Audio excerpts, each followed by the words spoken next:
Liberté, égalité, obésité. Nous sommes aujourd'hui avec Antoine Epin. Vous avez participé à la colloque du CNAO organisée ici à Puteaux. Une première question assez générale. Pourquoi est-ce que vous êtes venu ici pour témoigner? Alors bonjour, je suis venu ici à la demande d'Anne-Sophie Joly par rapport aux thématiques qui étaient abordées au niveau du colloque, notamment discrimination et obésité. Et en quoi consiste votre travail? Moi, mon travail, c'est d'être médecin généraliste remplaçant, c'est-à-dire que je n'ai pas de cabinet attitré, mais que je remplace ceux qui en ont un. Et donc vous avez fait part d'une étude par rapport aux préjugés relatifs au poids. En quoi cela consiste?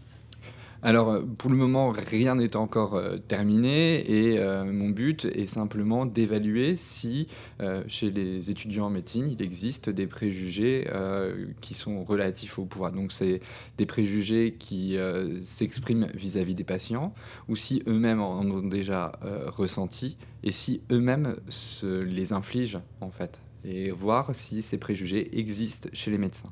Et justement, vous êtes directement sur le terrain. Est-ce que vous l'avez ressenti?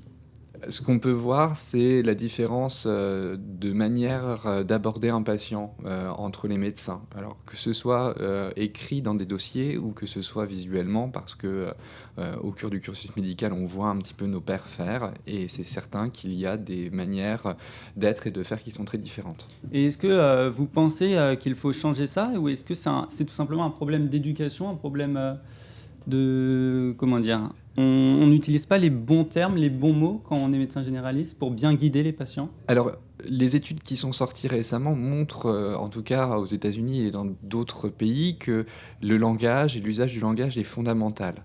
Au-delà de ça, il est déjà nécessaire d'évaluer la présence des préjugés. On peut pas partir de l'idée qu'il y en a forcément beaucoup, pas assez.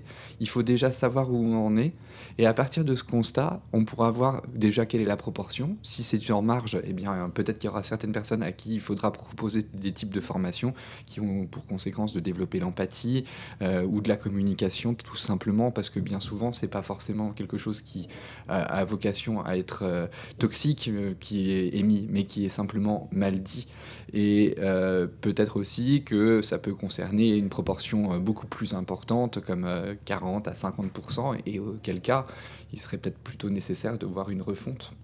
Et en tant que médecin généraliste, vous êtes la première étape dans le suivi d'un client obèse, enfin d'un patient obèse.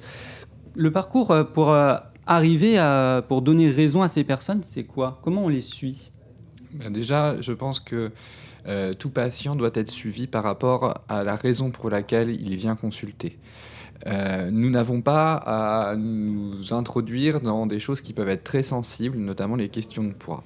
Alors il y a des moyens, d'arriver à évoquer la chose, mais peut-être en étant moins direct et en étant plus dans l'invitation à en parler. Et une dernière question, à qui il faut s'adresser pour faire bouger les choses? Je pense que c'est une excellente question et que, étant donné que c'est une maladie qui est et biologique et psychologique et sociale, c'est un peu le rôle de tous, en fait. D'accord, merci Antoine Epin d'avoir été avec nous sur Radio Sensation. Et pour retrouver et réécouter cette émission, vous pouvez vous rendre sur votre site ou sur votre application Radio Sensation.